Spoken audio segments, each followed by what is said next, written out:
introducing ourselves can always be a little bit awkward. I tend toward long pauses and ums. So in an attempt to not make things awkward, I'll just straight up introduce myself. Or maybe I should start with a little bit about this shop. Well, my name's Jason, and this is the first chair I ever made.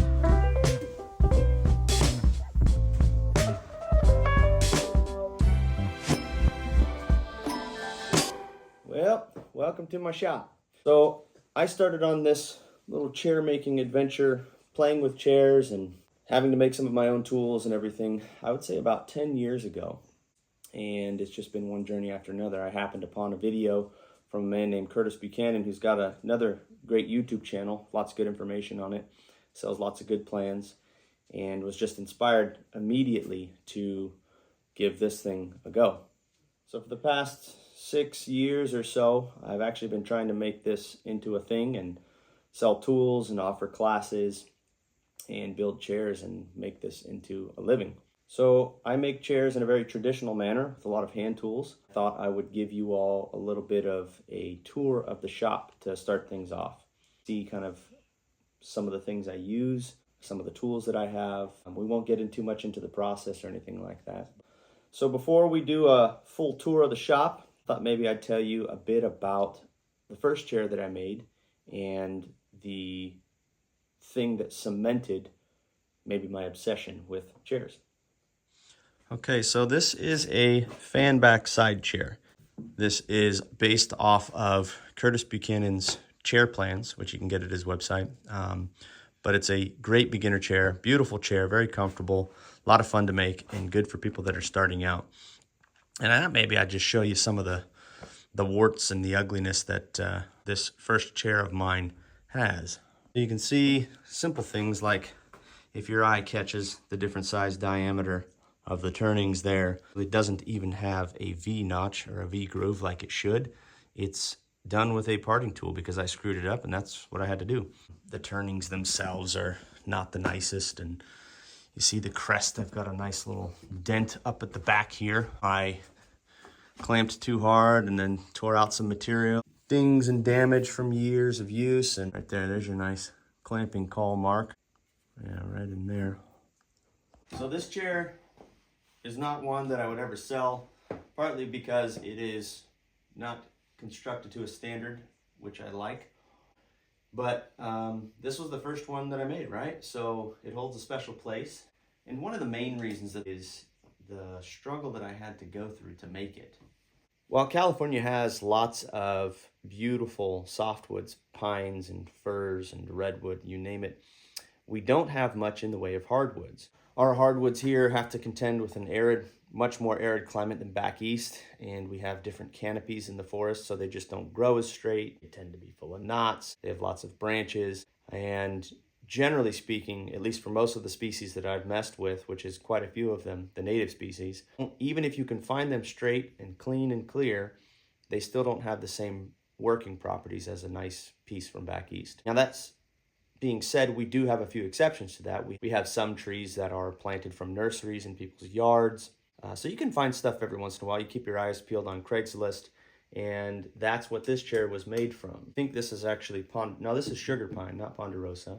And the spindles and the crest and everything were an old pecan tree that I got from a firewood guy. Boy, did I butcher that log. And this is all that I got out of it, effectively, because I really didn't know what I was doing, but I was just determined to try and to figure it out.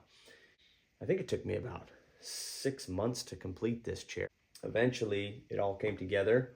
Now, pecan isn't something that you really typically want to build a chair from. It's really tough stuff to work. It beats you up a little bit, but it can be done if you're determined.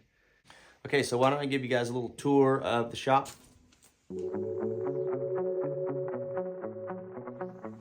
Okay, here we have a couple of my shave horses.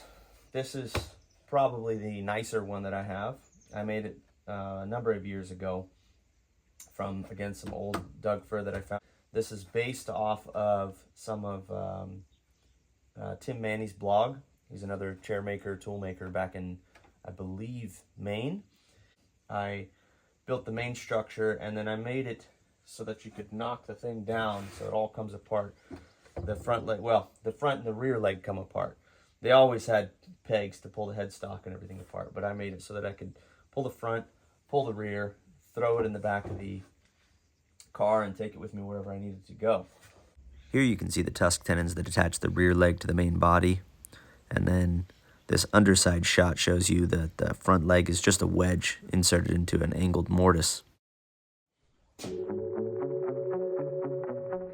Okay, so what we have here is a beautiful example of older American cast iron. It's a Powermatic 90. I'm sure many of you are familiar with it. These were everywhere in high schools, and that's in fact where this one came from. 600 pounds, and I love it. And I paid almost nothing for it. Rebuilt the headstock a little bit, which may be a future video for people who want to get fixing and tuning, because you can still occasionally find these things for a pretty good deal. A lot of them have a 3-phase motor, so you need a VFD or you can put a new motor. But this is a great lathe, and really serves the purposes that I need, especially when I'm turning green stuff that's eccentric, that will just wobble. And you need mass. You definitely need lots of mass. So this has been a great lathe, and I got it. That red knob you see there is part of what they call the Reeves drive, and it's the mechanical means of adjusting the RPMs of this lathe, and it's actually pretty sweet. You can see that the ways on this lathe are pretty big, and there's just a ton of mass in this machine. And this tailstock has been smooth as butter since the day I've got it. The only thing I've ever done is just give it a little oil. This is where I keep all my turning tools. I use skew chisel a lot, parting tool, gouges. These are all my story sticks. But everything that I use for turning pretty much stays here. My little block for all the bits and bobs and the different drive centers and whatnot.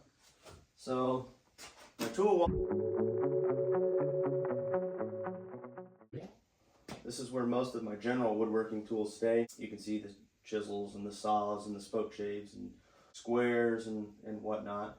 It's nice having it all right back here, close to the bench, because I can just go back and forth really quickly and easily. Very handy. The way that I have these tools attached to the wall isn't the most ideal arrangement. It was just kind of, I needed to get it done quickly. But I can't emphasize enough how nice it is to be able to have the tools right at hand, be able to step back, grab what I need, and then put it away quickly. Now this is my sharpening station. I heard Curtis talk about having a dedicated sharpening station years ago. It makes your sharpening faster and easier, which means you're more likely to do it. All this stuff stays here, water, oil, it's always right here, always ready to go. That way I can go straight from the bench, right to the sharpening station, tune up my tools, and go back. I've got a couple of drawers here, just keeps odds and ends, files. This is kind of my spoon carving section. Here's more sharpening saw sets and you name it.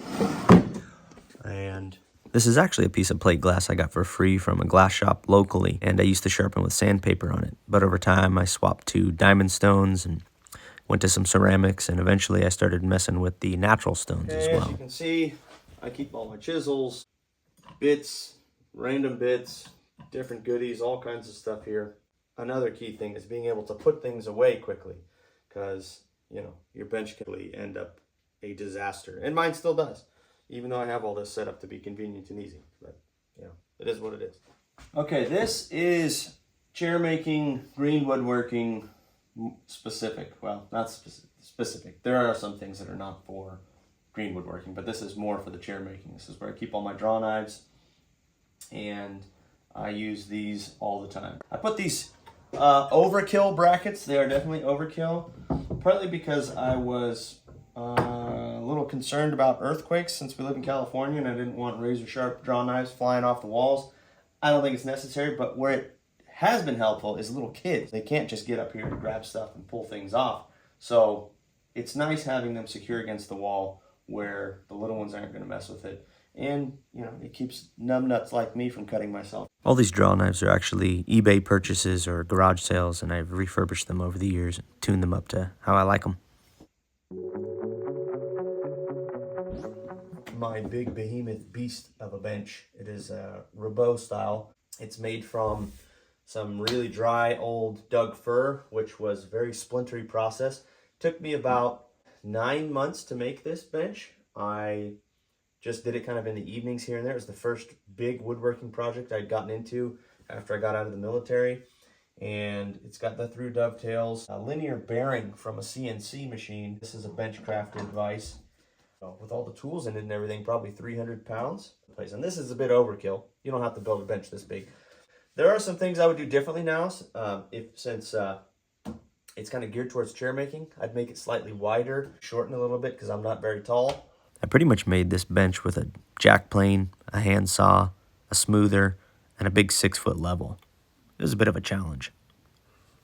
So over here, this is kind of, well, obviously my drill press station, but do my grinding.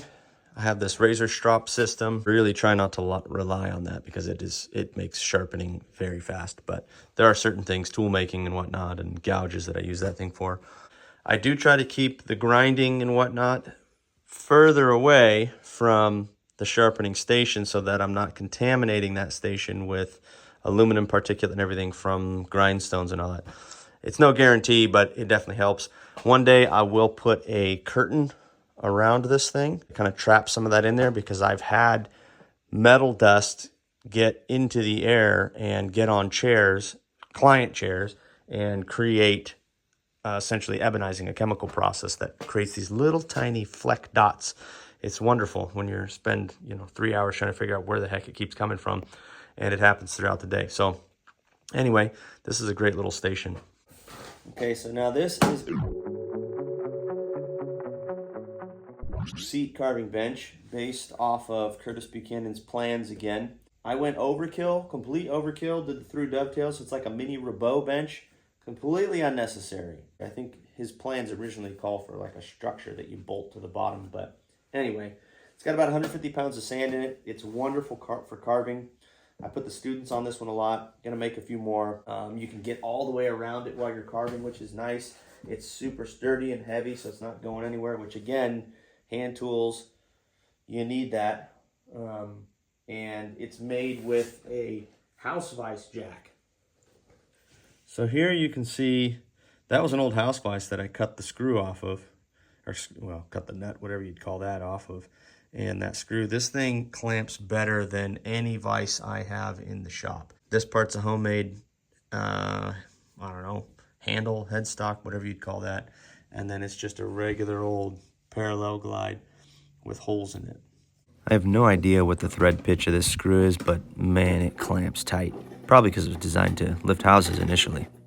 You can see here those through dovetails, kind of making it sort of a mini Rabot. The bench is this cabinet I got for free off Craigslist, but it's been great. It holds all my random junk and oils and finishes. I try to keep this dedicated to finishing and finishing processes, shellac and paints, oils, whatever. I just try to keep it all in here.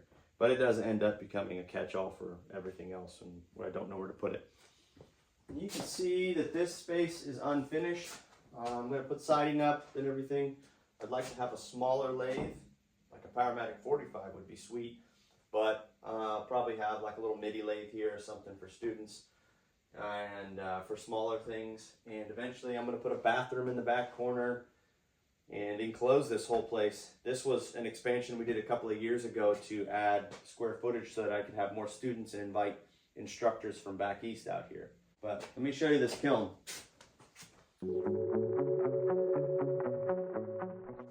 So for the type of chair making I do, at least the way I make chairs, you need a kiln. And the kiln is for super drying tenons for your joinery. A thermostat with a thermocouple in there as a safety feature so that I don't burn my shop down. And then inside it has multiple shelves, and it's basically a 1/2-inch plywood with rigid foam stuck to it, and then 1/4 inch on the outside just so you don't see that ugly foam. And then I have these little shelves. So for students, they get their own shelf, or for different chairs if I'm working on it, keeps everything nice and organized and separated here. But it's three light bulbs. So I change the bulbs depending on the season, because this thing will crank to 200 degrees and I don't want that. I want to keep it around 130 to 140. That's kind of the sweet spot. And so in the wintertime, I'll throw in like a heat lamp bulb so that it gets a little bit hotter. And then in the summer, I'll take out the heat lamp bulbs and put in 3 60-watt bulbs because this shop gets cooking since I don't have air conditioning in here.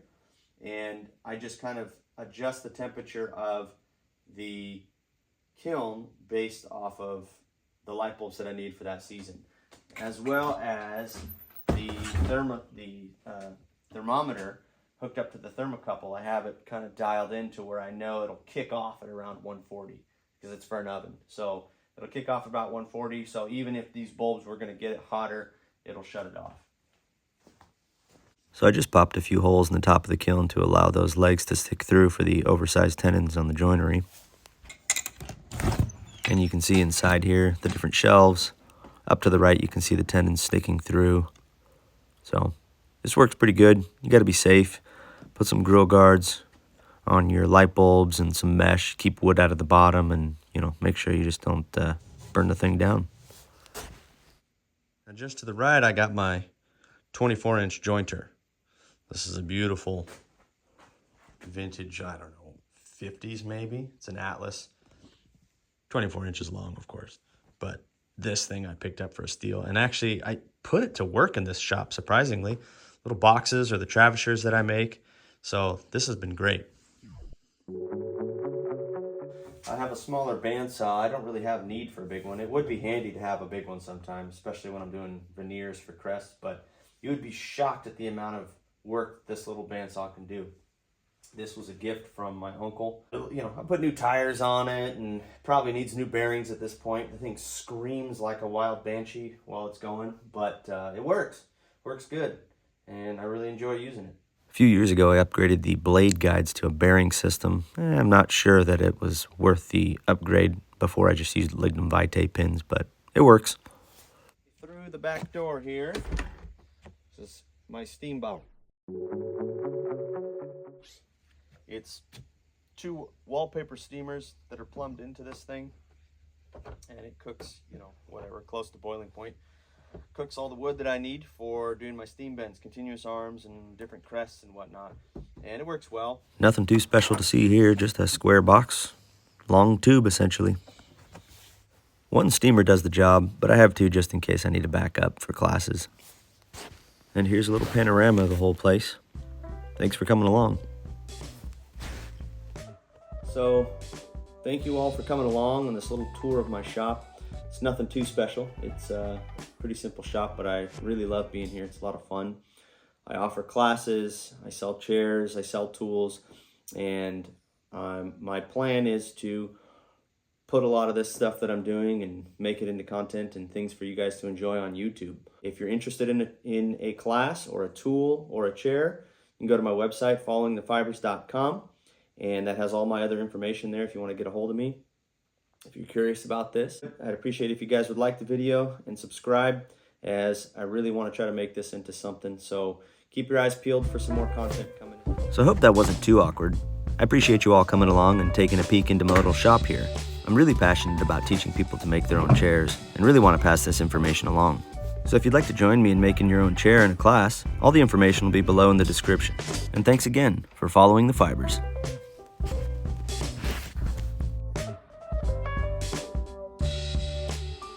Oh, and there's a montage after this showing you some of the work that I do.